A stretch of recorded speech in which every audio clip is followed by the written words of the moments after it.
Good evening, everybody. I'm delighted to introduce Paul Kisner this evening um, on such an interesting topic, which we all know about, and yet we don't know about it.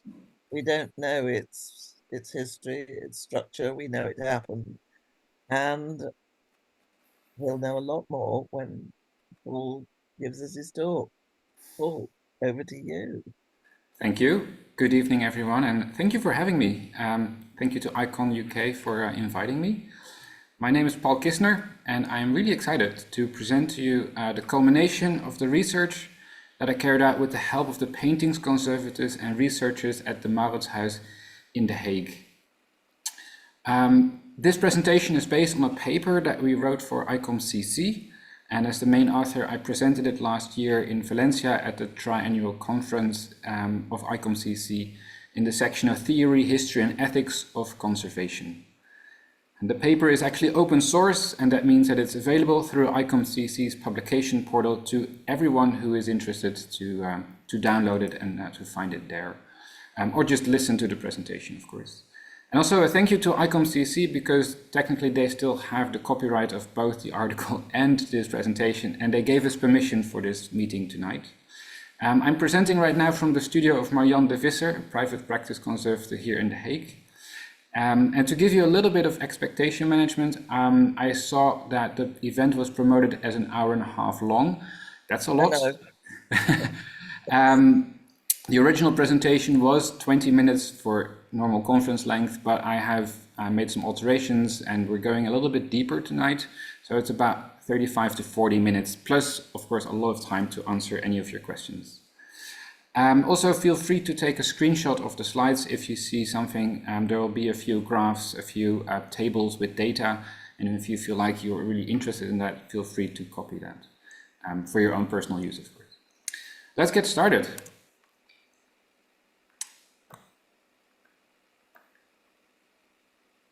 So we're starting at the Mauritshuis. In this presentation, I'm introducing you to the past application of tinted restoration varnishes to 17th century Dutch paintings from the collection of the Mauritshuis. And I'm pretty sure that many of you will know about the Mauritshuis, but in case you don't, it's the building that you see on the left in the city center of The Hague here, and it's located right next to the House of Parliament. And it is officially called Mauritshuis the Royal Picture Gallery because it is the former collection of the Dutch royals. And it has a specific focus towards 17th century Dutch paintings. So other than, as you probably know, The Girl with the Pearl Earring by Johannes Vermeer, they also have other works by Vermeer, and all the big names of 17th century Dutch painting like Rembrandt, Frans Hals, Jan Steen, Paulus Potter, they're all represented, and some earlier works as well. The collection is relatively small, with less than 900 paintings, and it has its own conservation studio in the attic of the museum today. And for this research, we were informed by case studies, publications by former museum director Wilhelm Martin, and documentation from the Mauritshuis Conservation Studio, when we asked ourselves, why was this so-called gallery tone applied? What was its composition, and when was it discontinued? Many old master paintings that underwent varnish removal in the 19th and first half of the 20th century were afterwards given a tinted varnish, a glossy, transparent coating containing pigments to imitate the aged appearance of a painting. And the removal of aged varnishes that had cracked, discolored, darkened, or had become cloudy, that often generated a discussion about whether they should be removed and what type of varnish should replace them. Following varnish removal, that cooler, brighter tone of a new and clean presentation was not always appreciated. And so a new tinted varnish could temper the bright appearance of a cleaned painting and imitated the color of a naturally aged varnish.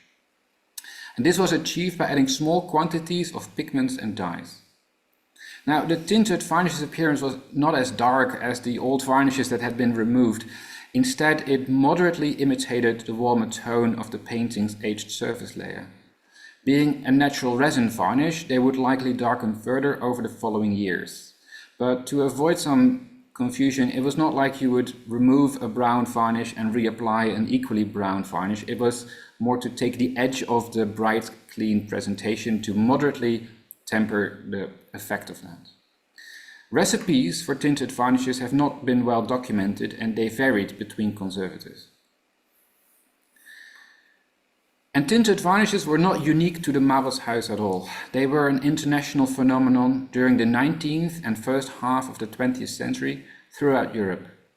And at Musée Napoleon, which is now the Louvre, early 19th century restoration campaigns included the application of a toning layer.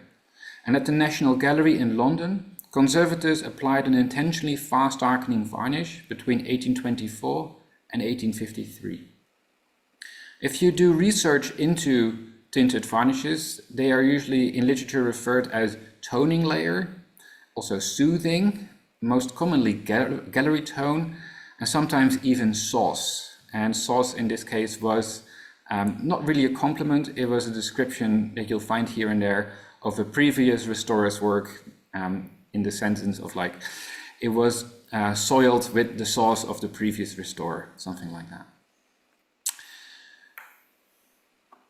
As mentioned, the Mauritshuis in The Hague, the Netherlands, hosts a collection of 17th century Dutch paintings, and their approaches to varnish application really fits within this trend where many paintings were given and as few still have a tinted varnish. This is a selection of 17th century Dutch paintings in the collection of the museum that still have an intact tinted varnish. And they provided the basis for our research and became our case studies for analysis of samples to better understand their composition. Now it's interesting also to notice that the timing of this research is at a moment where only a few paintings are left with a tinted varnish layer, and many of them are actually most of the time in the depot. The Mauritshuis Conservation Studio, which is a wonderful team, they keep treating the paintings, and therefore the number of paintings that you could take as a case study is slowly decreasing. Specifically, the Rembrandt painting bottom left was was going through research, and that's why I got to ask the conservator Carol Potash to take scrapings of the very last section that she didn't take off yet. And so if you do this research maybe in 10 or another decade later, you have fewer options to research. And I will share the results of the analysis of the samples later in this presentation, but first I would like to give you more historical context. And of course, that starts with a timeline. The research focused on the years between 1900 and 1960. And during those years, there were 3 museum directors working at the Mauritshuis: Abraham Bredius, Wilhelm Martin, and Arie Bob de Vries. And meanwhile, there were 3 main restorers working on paintings in the collection: Karel de Wild, who took over the studio of his brother Derks de Wild, the other way around, Derks de Wild came after, and Jan Cornelis Traas. And these are the years that the case studies received a tinted varnish, in 1908 and in 1950 and 1954. And what I hope that you will notice in this timeline is that the selected paintings were treated right before and shortly after the years that Willem Martin was director. We might expect that in the 4 decades between treatments, a new standard for tinted varnishes had developed. Now, in the next few slides, I'll introduce you to many of the names that you see here in this timeline. And that starts with the restorers. The paintings restorers who applied tinted varnishes onto those specific 5 case studies were Karel de Wild and Jan Cornelis Traas. Karel de Wild was trained in Vienna at the Kunsthistorisches Museum before returning to The Hague in 1895 as a private restorer. He treated paintings from the Mauritshuis from 1900 until 1911, after which he left for the United States and his brother Derks took over his private studio. And the treatments carried out by Karel de Wild were mostly repair of varnish, varnish regeneration and lining. They had their own private studio in which they treated paintings not just from the Mauritshuis but also from the Kröller-Müller collection and the Frans Hals Museum, amongst others. Jan Cornelis Traas was then the first officially employed restorer of the Mauritshuis, so he was not private practice like de Wild. And he was appointed in 1932. And he actually started at the museum as a concierge and was also trained in Vienna for a short while. and he treated almost the entire museum collection during his years at the Mauritshuis. And just like de Wild, he was known for his tinted varnishes and semi-transparent retouchings. Often, the only documentation on treatments was through the permission requests from the Minister of Culture, because the collection was and still is state-owned, so you had to ask for written permission at the time. But those correspondence letters don't include a lot of detailed treatment information. It's more a request of, this is the painting that we want to clean or line, and then if you get permission, then you could do that. But other than that, it's not including any recipes or varnish compositions or tinted varnishes whatsoever. But at least you get the names of the restorers and the years that they treated which painting from that. And that you can also find in a final invoice or an annual financial review. So it's a good starting point for your research. But as a result, their treatments and the recipes for tinted varnishes are largely undocumented. By appointing restorers, overseeing their work and sanctioning the treatments, museum directors played significant roles in the treatment of paintings. And a director had authority through higher education and therefore could influence the development of conservation ethics within museums, especially when those standards were further developed in the late 19th century.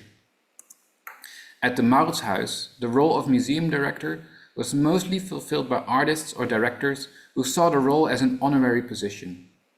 And this changed when Abraham Bredius became director from 1889 until 1909, as he was the first trained art historian in this role.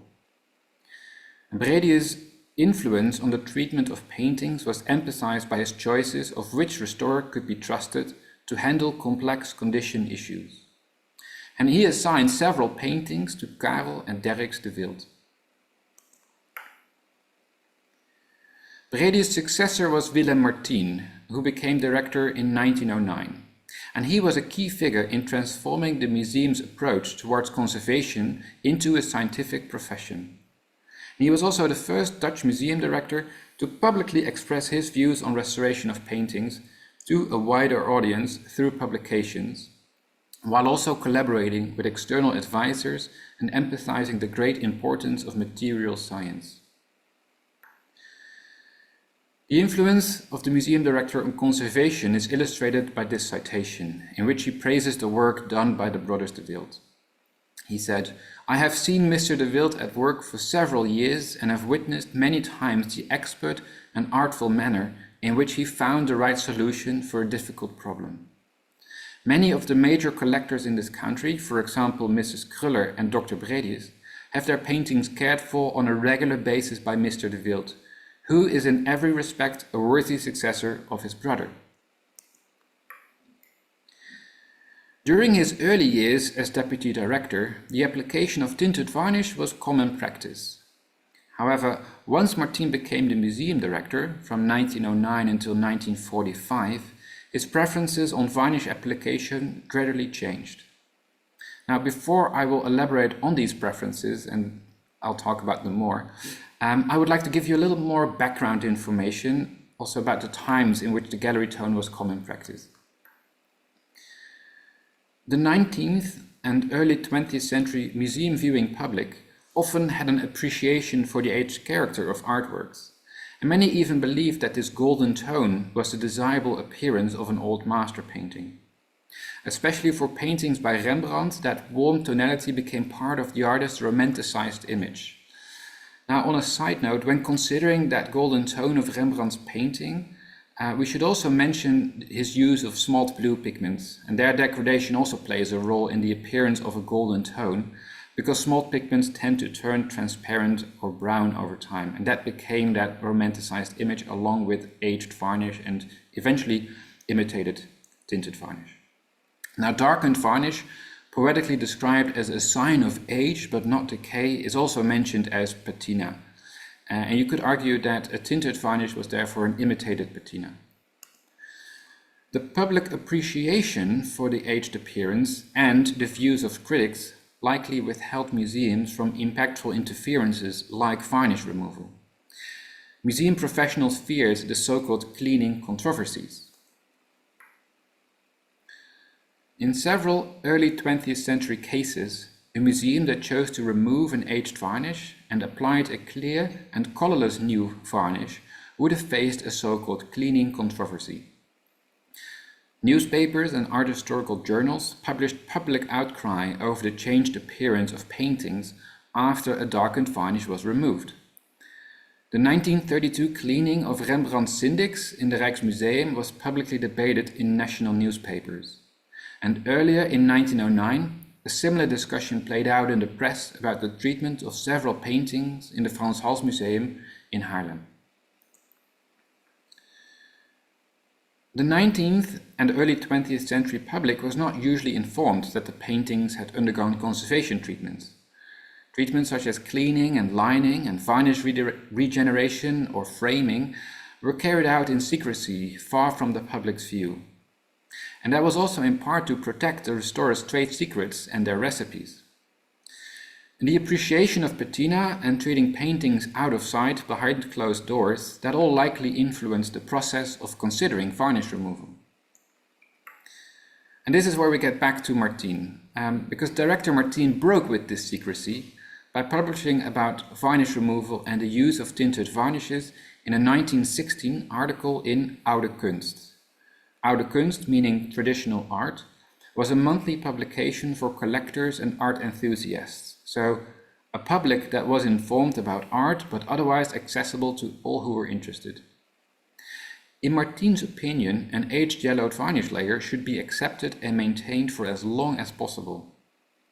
Martin appreciated the natural cracking and yellowing of paints and varnish, calling it ripening over time. And he considered this aging only a problem if it significantly reduced the legibility of the painting beneath the varnish. Now, this preference was not only about aesthetics, it was also out of safety concerns. There was awareness of the risk of varnish removal by exposing the paintings to solvents, which could negatively affect the paint layers. So only as a last resort, he said, should an aged varnish be removed and replaced by a new but tinted varnish, which he formulated as gallery tone. Martin wondered whether 17th century painters would have preferred their artworks to appear forever as clear and bright as a newly varnished painting, or whether they accepted an aged appearance after some years had passed. And here Martin took liberties based on absence of historical sources when publishing his opinions. Painters like Rembrandt, Vermeer and Hals, they never expressed outspoken preferences on the matter of varnishing, and so Martin concluded, "Now as we know nothing about this, I think we are free to do as we please in this regard." He believed that museum directors could therefore choose to maintain, remove and reapply varnishes in the way they believed would aesthetically fit their and the public's preferences. And additionally, Martin specifically mentioned the preservation of varnish layers that are healthy, as he called them, that have discolored but have not cracked or might otherwise damage the painting. Furthermore, the application of a tinted varnish could reduce the impact of the contrasting appearance of a bright cleaned painting hanging next to a darker uncleaned painting.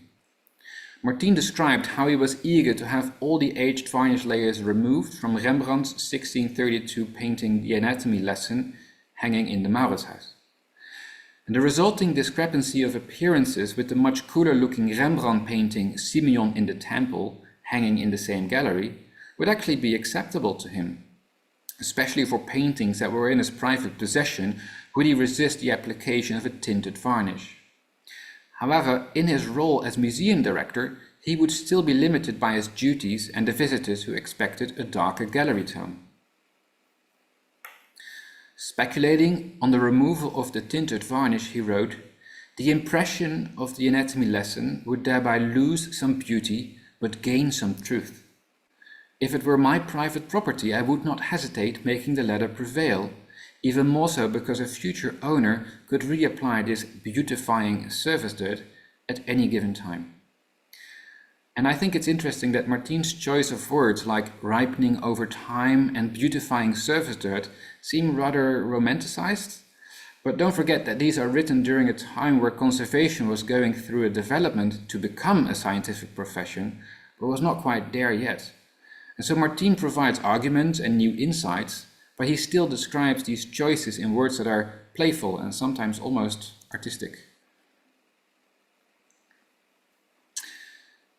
The preferences that Martin had published about in 1916 changed in the following years. In 1918, which is only 2 years later, he revisited the topic of tinted varnishes in another article in Oude Kunst.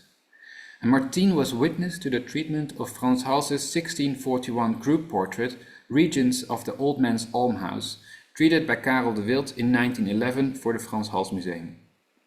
And as you see, at the time Karel de Wild treated paintings for the Mauritshuis and also the Frans Hals Museum, because he was private practice most of the time. And the cooler tones that had reappeared once all older layers of varnish had been removed were subsequently covered with a yellow tinted varnish to achieve a soothing appearance. And Martin mentions that in 1911 and still in 1918, this was a customary choice. By 1918, a new director was appointed at the Frans Hals Museum, Gerard Gratema, and he became an ally to the museum's board of advisors, who argued for a reassessment of that 1911 treatment. And Martin, still director of the Mauritshuis, not the Frans Hals Museum, he wrote that they were in favor of revealing the painting from underneath the tinted varnish, which had been applied only 7 years earlier. In Gratema's view, the application of an artificially toned varnish layer had been an insult to Frans Hals, based on arrogance towards the painting. And so in 1918, the tinted varnish was removed and a clear, colorless new varnish was applied. And Martin was actually enthusiastic about the painting's much clearer appearance due to the new varnish. And so this specific case seems to have been a turning point for Martin's views on tinted varnishes. And like Gratema, he started to disagree with the then prevalent appreciation for an aged appearance and the use of a tinted varnish. And Martin attached greater importance now to his belief that painters would not want their paintings to ever appear dirty and too yellow. And so 2 years after the article in which he defended a tinted varnish application, he had changed his preference. From then on, he was in favor of accepting the cooler post-cleaning appearance and applying a colorless varnish. And he even wrote that he hoped that the treatment would be applied to other paintings by the old masters. And this was put into practice in 1918 when the Regents of the St. Elizabeth Hospital, also by Frans Hals, was treated and afterwards received a new varnish without any added pigments. In the 1950s and 60s, a few decades later, scholars like Kurtz and Gomrich continued the discussion about the ethics and function of aged varnish, imitated patina, and artist's intent. And in response, several scholars started to voice their opinion on the topic of patina and tinted varnishes in publications in the Burlington magazine and elsewhere. And this all occurred at a time when new ethical standards for paintings conservation were being established internationally. So now that I am today presenting in front of pretty much a UK-based audience, I decided to include some context from the National Gallery in London that I stumbled upon during the research. As mentioned earlier, the brothers William and John Seguier applied an intentionally fast darkening varnish to paintings between 1824 and 1853, so much earlier than what I'm looking at the Mauritshuis. And in a varnish survey executed in 2001 by Raymond White and Joe Kirby, it is mentioned that the restorers of the National Gallery also mixed some of their varnishes with asphaltum.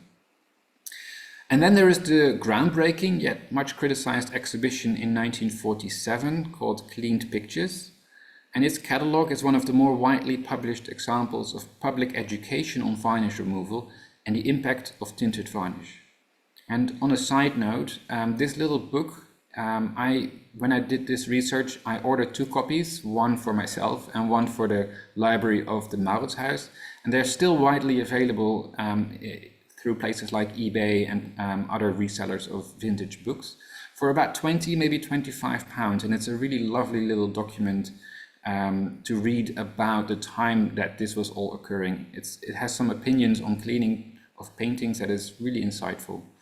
And you still get a nice Hogarth etching at the front, of course. And that brings us back to the case studies and the analysis of the samples. Each again from the collection of the Mauritshuis, and they were sampled for analysis, and then the samples were analyzed with the help of the Dutch Cultural Heritage Agency, RCE.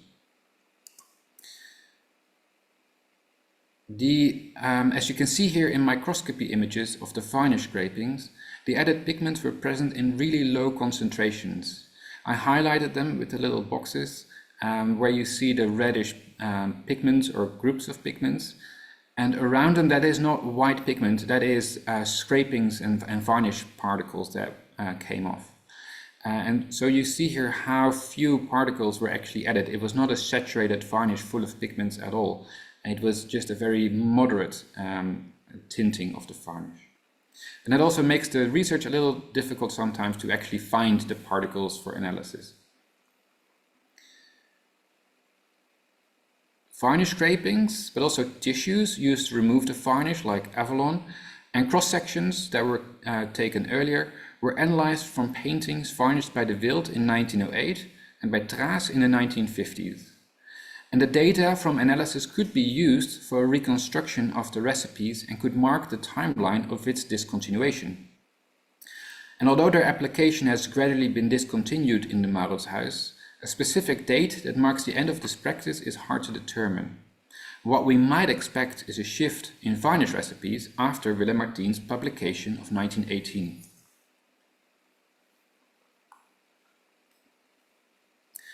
Throughout the samples, GCMS detected the use of pine resin varnishes, and the mixture was likely solubilized with the aid of spirit of turpentine and heat, and possibly lavender spike oil. So if you would make this without colorants and pigments, the varnish would have had a near colorless appearance with a minor yellow hue.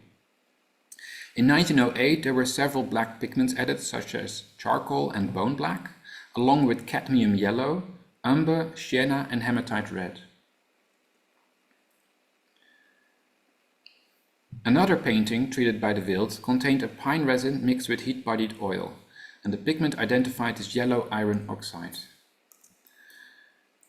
But then, in the 1950s varnish, composed of pine and dammar mixed with heat-bodied oil, we still see a large variety of pigments, such as iron oxides and other earth pigments. And on the painting that was treated 4 years later, in 1954, we can still detect pigments, such as synthetic pigment Hansa yellow and charcoal black in its varnish. Organic dyes might also have been present in all sampled varnishes. And in this image, the threads that are typical for the substrate of a dye can be seen. I highlighted them on the left and then enlarged it on the right. And so we saw those little groups of fibers that are typical for the substrate of a dye in several paintings, and we sampled specifically on that spot. However, they were still in such low quantities that they could not be detected using HPLC analysis. So we think that dyes might have been used, and we have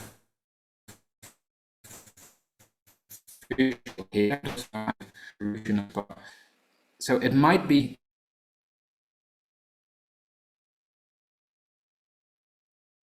Paul, you're breaking up.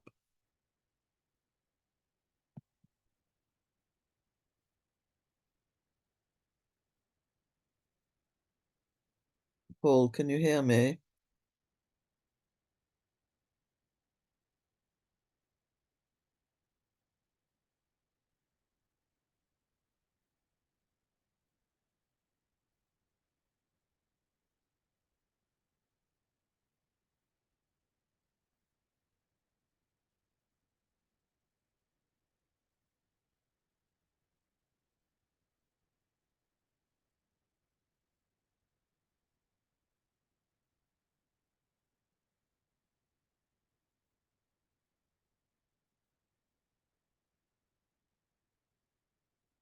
Uh, Paul, you're I'm back.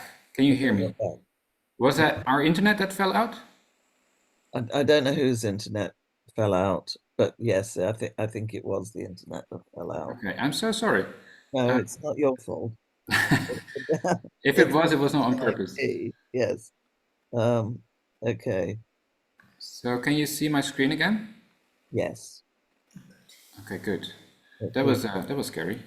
yes. Everyone's still there. It's all right. Um, I can ask that this this is edited out. yeah, that would be great. So the previous slide, did you hear about the dies? That's where I was still in the room. Yeah, start with the dice again. That would be Sure. And then we'll pretend this never happened. yeah. Okay. So organic dyes might have also been present in all sampled varnishes. In this image, the threads that are typical for the substrate of a dye can be seen, and I highlighted it on the left and enlarged it on the right. And so throughout the paintings, we've seen those little fibers or groups of them, but we sampled specifically on that location. However, their low quantities could not be detected using HPLC analysis. And therefore, we don't know for sure. We know that they are, like, there's visual evidence that they were used because these fibers are typical for the substrate of a dye. But they could also be another kind of protrusion of the surface, of course. And if they were used, if there was any dyes used, they were never just dyes. It was always in combination with pigments. Putting the results from the 4 case studies in order, we can see that the 2 paintings that were varnished in the 1950s received a tinted varnish in the years after Martin's retirement. And the question then arises, why? Why did they still receive a tinted varnish against Martin's preferences? Willem Martin retired in 1947, and his earlier publications on varnish removal may have enhanced a shift to a colorless varnish and contributed to the public's awareness of conservation of paintings. And Martin was then succeeded by director Arie Bob de Vries, who did not seem to have the same view on aesthetics and ethics in conservation as Martin, and he reverted back to past approaches. And so the norms and views that Martin promoted would need more time to develop into the current standards of care. It is really hard to determine the exact moment that the use of tinted varnishes ended, and not only due to the lack of documentation. There are basically 2 moments that we have to take into account: the date that the tinted varnish was still applied or applied for the last time, and the date that it was ultimately removed and replaced by a new varnish. This timeline and table highlights the treatment history of 7 of the best-known paintings from the collection of the Mauritshuis. And all of these paintings received a tinted varnish as recent as between 1949 and 1960. In subsequent restoration treatments, the gallery tone was often left intact. And although paintings in the collection regularly received aesthetic restoration treatments during this period, there was a greater need for prioritizing passive and active conservation. The tinted varnishes were ultimately removed in the 1990s or early 2000s, and it shows that the paintings were displayed with a tinted varnish for at least 34 years and some for over 50 years. Treatments that included full varnish removal were more frequently carried out from the 1990s onwards, especially on paintings that had a tinted or severely aged varnish. Nowadays, older and tinted varnishes are usually removed or thinned down. Conservators commonly apply a new, transparent, colorless varnish. And modern synthetic varnish resins are specifically designed to keep their colorless characteristics over a longer time, instead of aging the way natural resin varnishes would. And today, the work of conservation follows the guidelines of internationally established ethical codes for conservation. If tinted varnishes were aimed at toning down the effect of cleaning of paintings, as was argued in 1916 by Martin, it is important to consider how the public today has been made more aware of the impact of varnish on a painting's appearance. That prior secrecy that I talked about around paintings conservation changed following the treatment of two Vermeer paintings. And this was carried out in public view in 1994 inside a specifically designed studio in which the treatment could be observed through a glass window, a widely publicized event that you see pictured top right. If you look really closely on the picture on the top right, on the easel on the left you see the girl with the pearl earring, unframed, and on the right behind the microscope you can see the view of Delft, also by Vermeer. And the ongoing modern efforts to educate visitors and carry out treatments and technical examinations publicly have influenced expectations and helped to avoid new instances of cleaning controversies. And this is a tradition at the Mauritshuis that is actually right now continuing as well. One of the larger paintings in the collection is the Bull by Paulus Potter. It's currently undergoing treatment inside of the gallery. So if you're in town, definitely check it out. Finally, here you see the tinted varnish partially removed of girl with the pearl earring during that 1994 public treatment. It had been applied by Traas in 1960, making it a 34-year-old varnish layer, and its public removal marked the beginning of the end of the gallery tone. And that brings me to my conclusions. The emancipation of the profession of conservator from the early 19th century, when painters were often treated by artists, from the early 19th century, when paintings were often treated by artists, towards working with academically trained conservators, to work in conservation studios within the museums, had an impact both visually and ethically. Until the early 20th century, an artist restorer did not always have the autonomy to make decisions about the paintings that they treated. Museum directors were primarily influenced by the visual expectations of the public and were less concerned about how exactly these were achieved through restoration treatments. And this all allowed the conservator to have a range of undisclosed recipes for their varnishes, which they mixed with pigments that nowadays can be identified through analysis. This research also highlights the importance of preserving material from earlier conservation treatments, even if those components are not applied by the artist. Avalon tissues, cross-sections and scrapings taken during treatment provided valuable samples to better understand the object's history and identify the pigments in tinted varnishes. So, if you can, try and keep some samples for future research when you're taking a varnish off.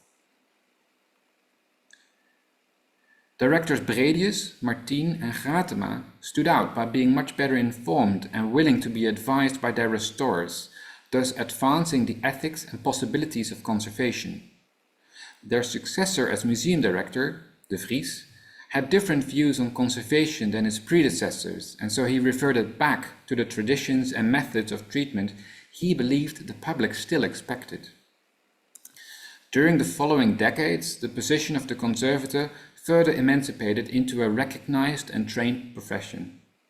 And meanwhile, the public became more educated and aware of the impact of conservation treatments, which changed their expectations, leading to the ultimate discontinuation of tinted varnish application and the expectation of the so-called gallery tone.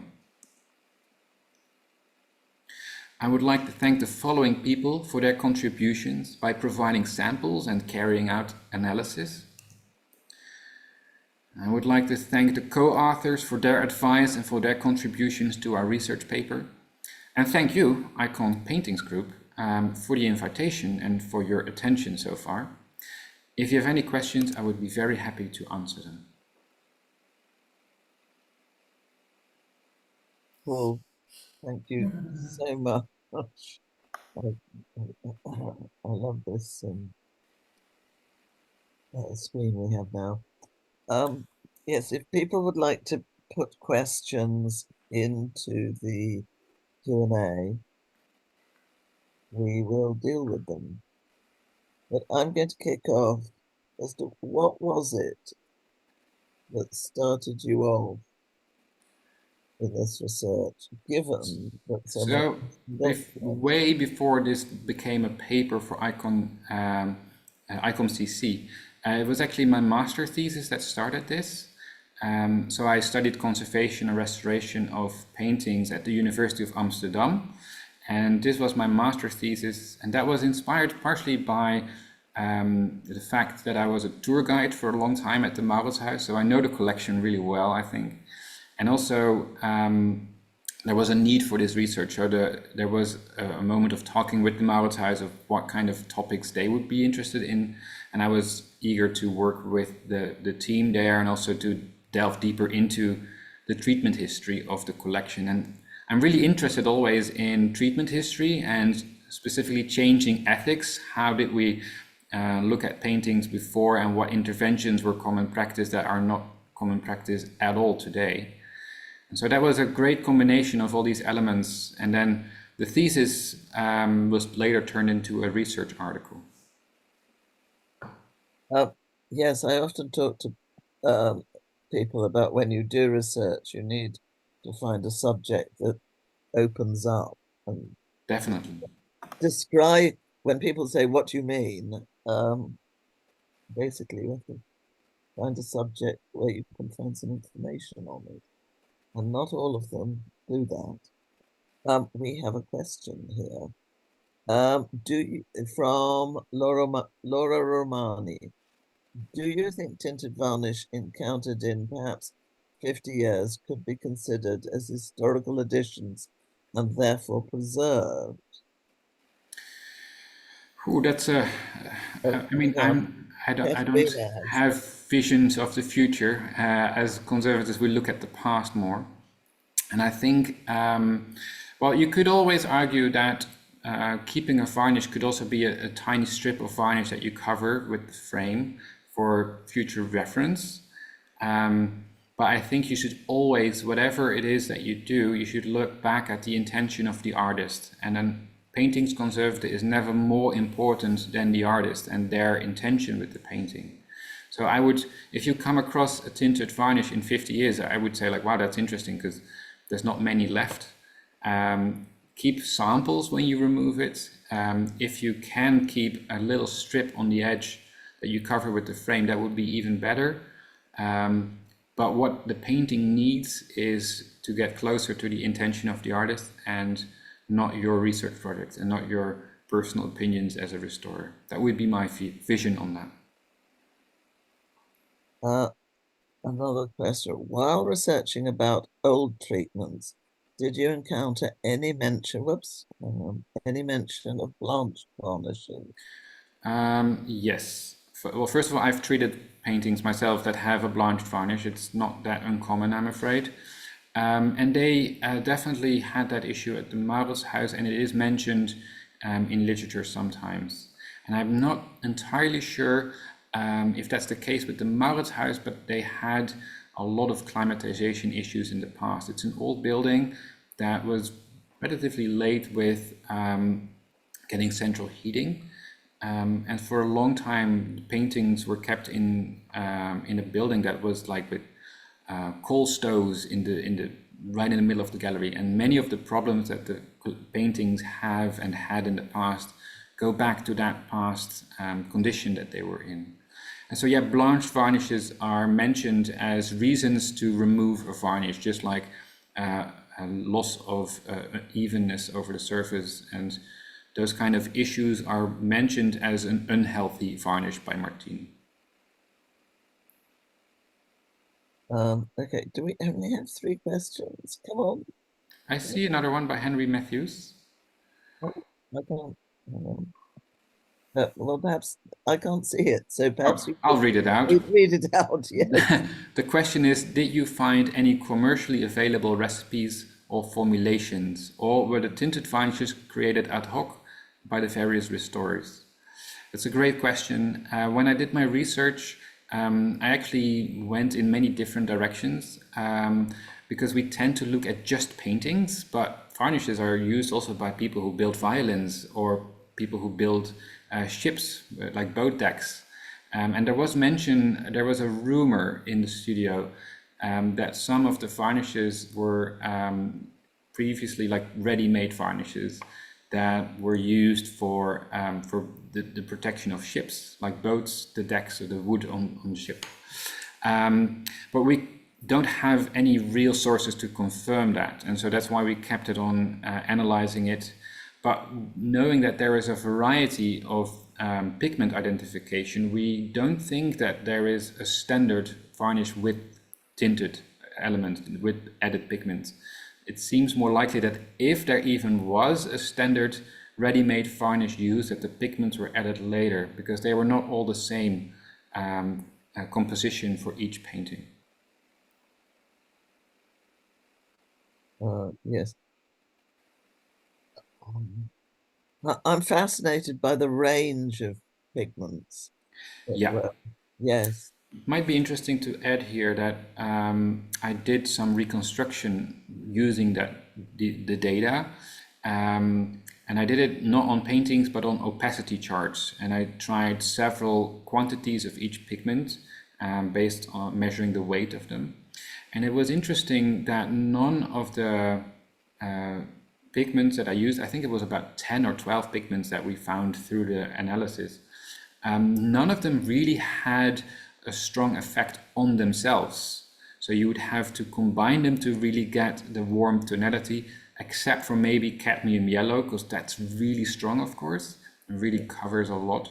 But if you use any of the other pigments just by themselves, they didn't do that much. You really needed a combination of different pigments to get that warm tonality. Well, that's interesting, because I'm not sure I should own up to this, but in the 80s, well, when you work privately, you get some lovely things, and you also get some less lovely things. And I Definitely. once was brought a painting of kittens, and the kittens were sort of brown, but unfortunately the brown was nicotine and discolored varnish. So when we Ooh. cleaned it, the kittens ended up pink. Oh, that's I know, interesting. yeah, exactly. And the owner hated it, absolutely hated it. And there was much, how can you say, gnashing of teeth and wailing.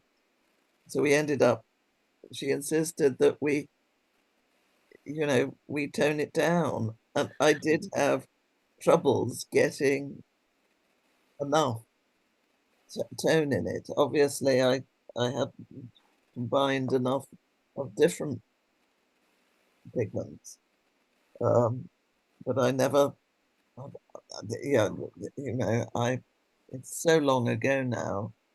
Um, I'm likely to have used umber and Indian yellow, um, but I remember having to put a lot in. It's, Wow. and anyway, she was finally happy with her kittens. Um, yes, yeah, that's a one I think I should just bury deep. Did you see that Laura Romani asked another question, or should I read it out? Wait, hang on, wait, uh, just the sort of. Oh, here we go. Did your thesis include new potential avenues for research as you were working on it? Thanks for your answers. So I should give credit where credit is due. It was Marie Mundikler who added a lot of things to the thesis to become an article, in the sense that we both wrote master theses on the Mauritshuis conservation treatment history, and her angle was about Willem Martin. So she did a lot of work that I could then use her sources that she found on Willem Martin, and so we combined that in the article. So I think you could argue definitely that there's a lot of potential avenues for research into past directors and their influence, not just at the Mauritshuis, but also at other institutions, what they brought to the table and how they advanced conservation ethics and methods. Nowadays, directors are, of course, not as involved with conservation anymore, and you could say that maybe curators have taken that on, and there's a lot of discussion about to be had about who plays what role.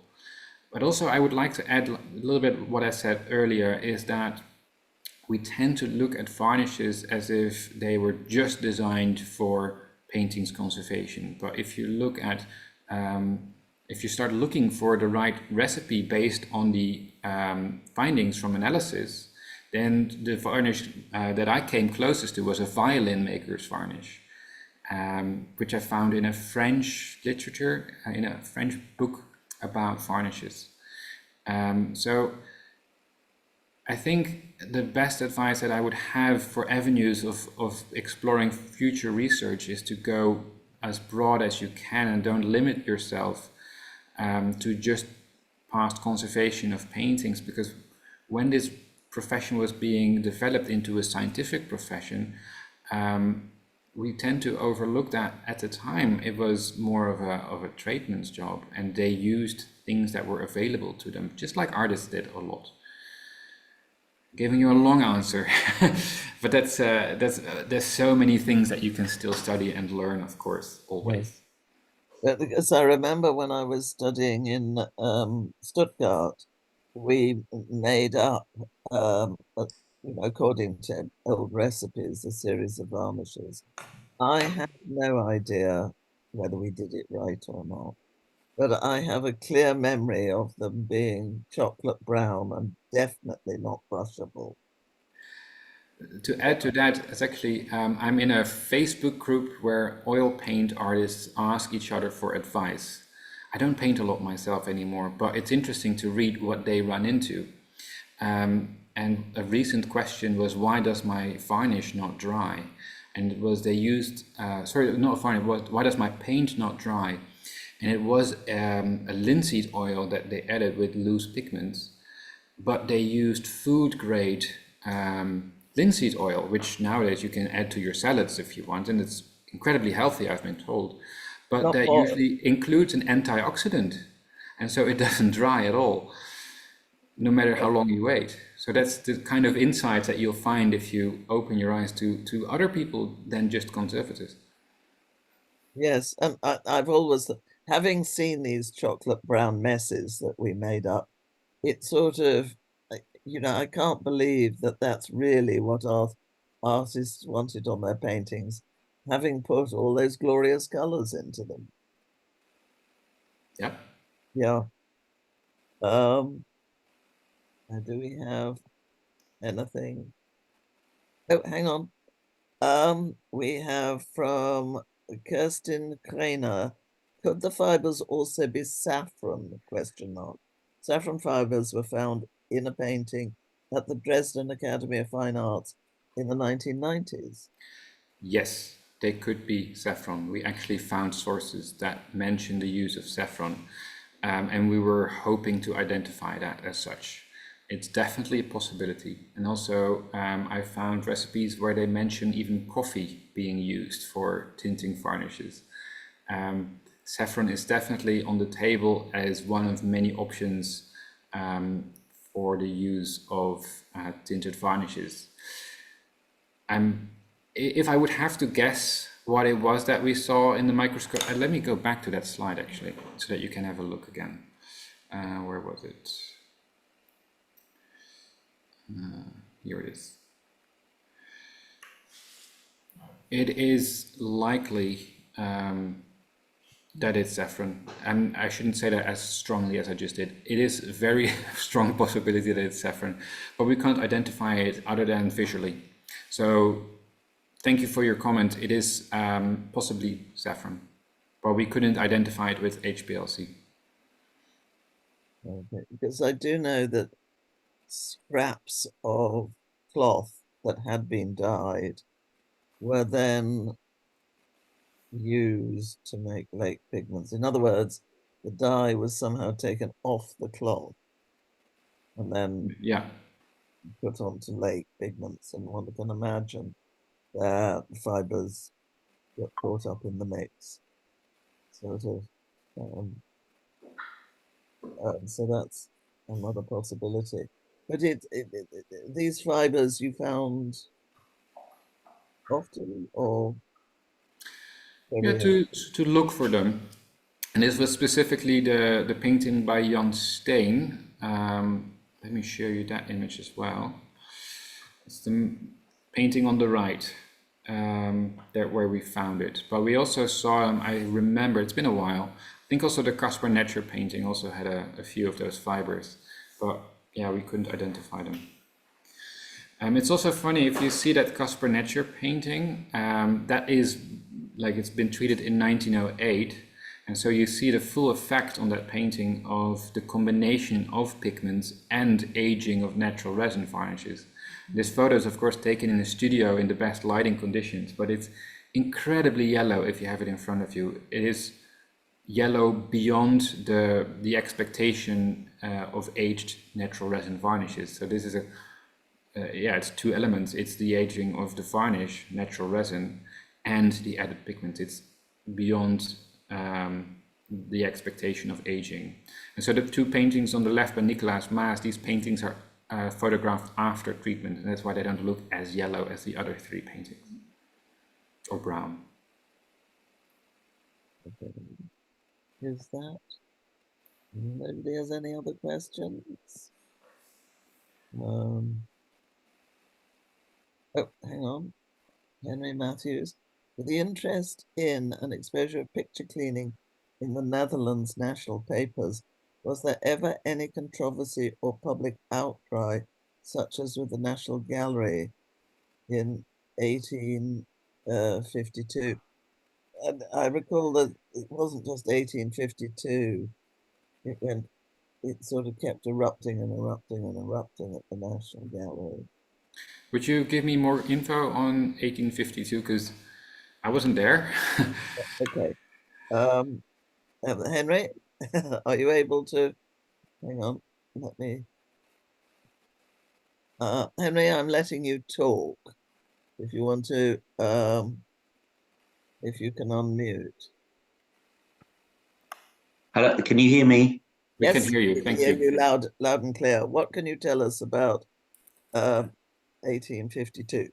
I'm sure there's other people that have more information on this than I do, but after uh, John Seguier cleaned 9 major paintings in 1852, there was a public outcry and it filled the papers, and ultimately it led to the appointment of a royal commission of inquiry in 1853, and I think there were questions asked in Parliament about it wasn't just the cleaning of pictures.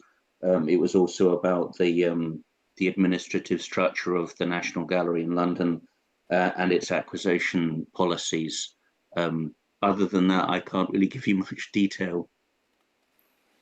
Yeah, so there is a lot of research done about cleaning controversies in the Netherlands, specifically by Esther van Duin. Esther van Duin works at the Rijksmuseum in Amsterdam, sort of our national museum. And she did she wrote several articles on the topic of cleaning controversies and also how they ended up in newspapers. For example, she mentioned also that there was sometimes a sort of I'm paraphrasing here, but a revenge of the artists who were no longer asked to work on the conservation of paintings because professional restorers emerged. We had several cases of public outcry in the media about cleaned pictures. But if it was as big or as extreme as the National Gallery in London, I find hard to compare. It seems that your cleaning controversies were also a little earlier. I I do know that when I say it kept erupting, I when the National Gallery collection was um, not exported, was taken off to the mines in Wales during World War II. I can't remember if they were cleaned well in the mines or shortly afterwards. And I think there was another eruption then. And it influenced, and this is something I do know about, um, when because the Rembrandts in the banqueting house were taken down. That's a whole story in itself, about which questions were asked in Parliament. Um, but they were terribly nervous about what solvents would be used, and the National Gallery restorers came to examine the work of the, oh gosh, it'll be the Ministry of Works, which is the equivalent of, well, I can't think which, it was nothing to do with the National Gallery. And they were saying, no, no, you mustn't use strong solvents, you mustn't use strong solvents. And of course, these paintings hadn't been thoroughly cleaned for centuries. And I can see in the documentation that the restorers, who were actually referred to as artists, not Yeah. restorers, were sort of quietly ordering slightly stronger solvents um, to get the job done, you might say.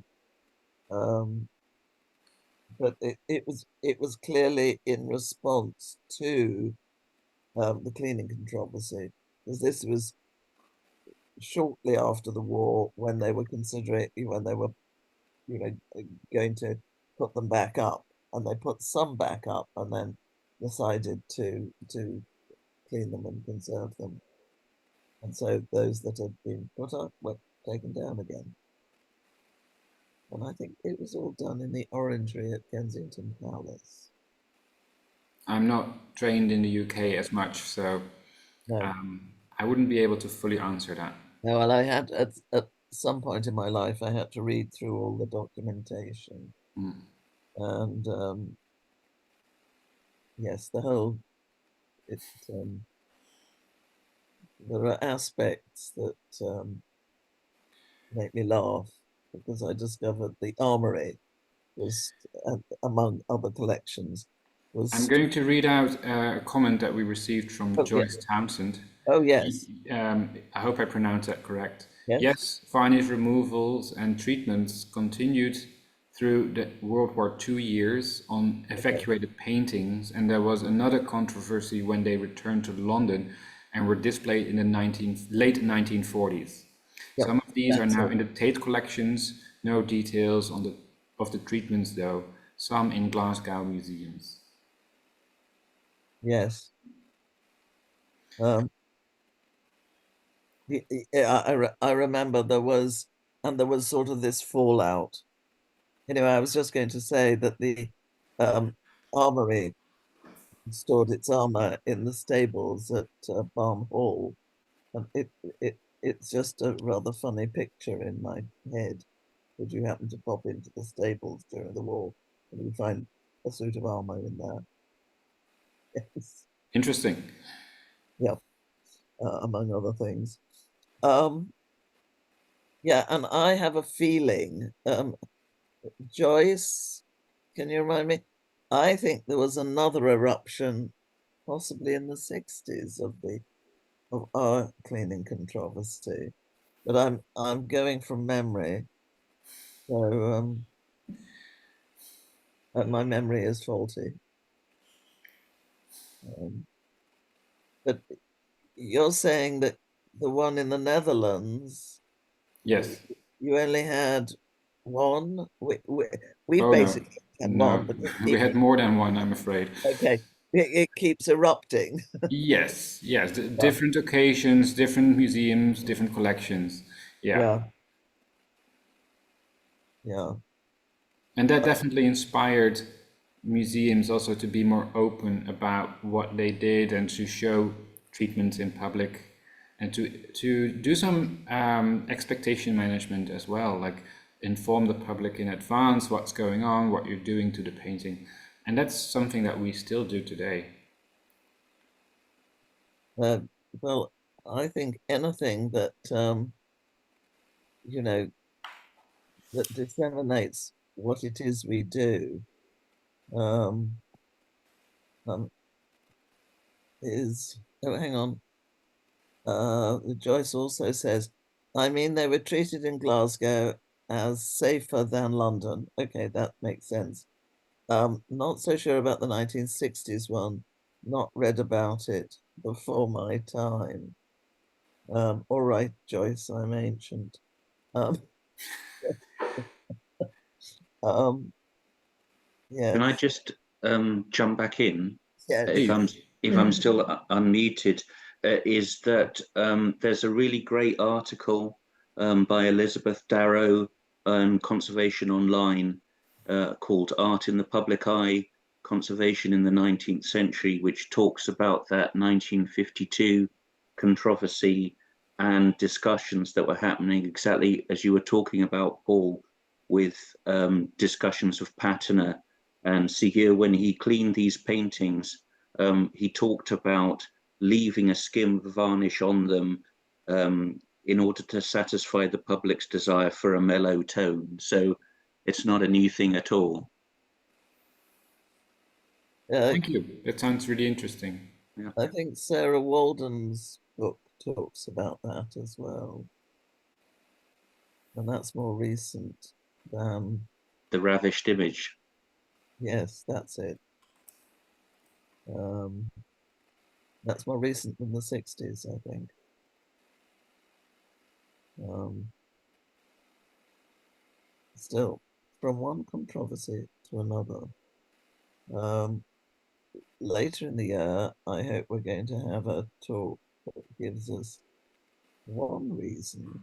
I've always been curious about this. One reason for having bitumen ground layers, preparation layers, which I've always thought, why, why? Anyway, gives us one reason.